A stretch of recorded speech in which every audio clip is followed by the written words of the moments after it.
একজন ভাই উনি কিছুটা ঘুষ খেয়েছেন বা কেউ যদি এরকম খেয়ে ফেলে তাহলে এটা থেকে মুক্তির উপায়টা? প্রথমত ঘুষের সংজ্ঞাটা আমাদের বুঝতে হবে। ঘুষ হলো যে কর্মের জন্য আমি সরকার বা কোনো প্রতিষ্ঠান বা সংস্থা থেকে আমি একটা টাকা নিচ্ছি, সেই সেবার জন্য সেবা গ্রহীতা বা অন্য কারোর কাছ থেকে কিছু গ্রহণ করাটাই ঘুষ। বকশিস নামে হোক, উপহার নামে হোক, হাদিয়া নামে হোক, যে নামেই হোক না কেন, শর্ত করে হোক, বিনা শর্তে হোক, সেবা দেওয়ার আগে হোক, সেবা দেওয়ার পরে হোক, যে সেবার জন্য, যেমন আমি একটা অফিসে বসে থেকে ফাইল সই করা বা চিকিৎসা দেওয়ার জন্য একটা বেতন পাই, কম হোক বেশি হোক, এই সেবাটা একজন নিতে এসেছে, সে নিয়ে খুশি হলো, আমাকে কিছু টাকা দিল, কিন্তু আমি তো এই সেবাটা দেওয়ার জন্য আগেই বেতনে চুক্তিবদ্ধ হয়ে গেছি। এই সেবা গ্রহীতা বা অন্য কারোর কাছ থেকে ওই সেবার জন্য টাকা নিয়ে হলো ঘুষ। এই ঘুষ আল্লাহ তাআলা হারাম করেছেন। রাসূলুল্লাহ সাল্লাল্লাহু আলাইহি ওয়াসাল্লাম হাদিসে বলেছেন, আল্লাহু রাশিয়া ওয়াল মুরতাশি ওয়া সাই বাইনাহুমা, যে ঘুষ নেয়, যে ঘুষ দেয় এবং যে দুইজনের মাঝখানে করে দেয়, যেটা আমাদের সমাজে বিভিন্ন মিডিয়া আছে, এরা সবাই আল্লাহ তাআলার অভিশপ্ত।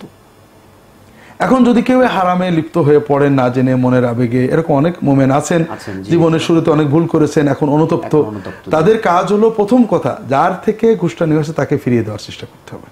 এটা হলো হক জায়গায় চলে গেল, এটা আমরা ক্ষমার নিশ্চয়তা পেতে পারি।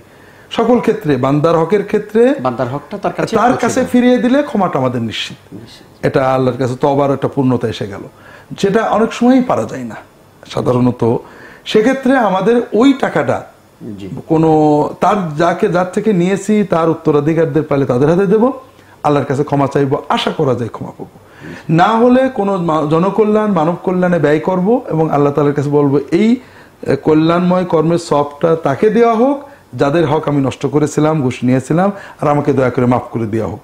এটা মাপের নিশ্চিত পথ না হলেও আমরা তওবার একটা বড় অংশ, আমরা অনেক সময় মনে করি আমরা তওবা করেছি, আল্লাহ আর কোনদিন ঘুষ গাবো না, এটা কিন্তু তওবা নয়।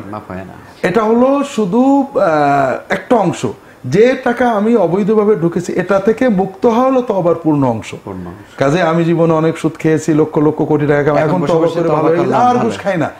না, যে হারাম টাকা খাওয়ার সুযোগই নেই, ওটা আমাকে মুক্ত হতে হবে। অর্থাৎ আমি হিসাব করব, এত টাকা আমি ঘুষে নিয়েছিলাম, এই টাকার জন্য এই বাড়িটা অথবা এই ব্যাংকের এত টাকা আমি দিনে মানুষের কল্যাণে ব্যয় করে দিলাম। আল্লাহ, আমি মালিককে পাইনি কিন্তু তোমার মানুষের কল্যাণে ব্যয় করে তুমি আমাকে ক্ষমা করে দাও, আর এই সবটা আমাকে পৌঁছে দাও। আশা করা যায় এই তওবার মাধ্যমে তিনি ক্ষমা পেতে পারবেন। আল্লাহ তাআলা আমাদের সকলকে হেফাজত করুন। দর্শক, এই সমস্যাটি আমাদের অনেকের ভিতরেই হয়তো থাকতে পারে, আল্লাহ মাফ করে দিন। আমরা যারা এভাবে অবৈধভাবে কোনো টাকা সুদের মাধ্যমে হোক, ঘুষের মাধ্যমে হোক, কালোবাজারির মাধ্যমে হোক, মজুদদারির মাধ্যমে হোক, অথবা কোনো পণ্যের ভিতরে আমরা অবৈধ জিনিস মিশ্রিত করে বিক্রির মাধ্যমে হোক, যেভাবেই হোক বান্দার হক যখনই নষ্ট করব সেটা থেকে পরিত্রাণের জন্য এটাই হলো একমাত্র মাধ্যম, যে বান্দার হক বান্দাকে বুঝিয়ে দেয়া।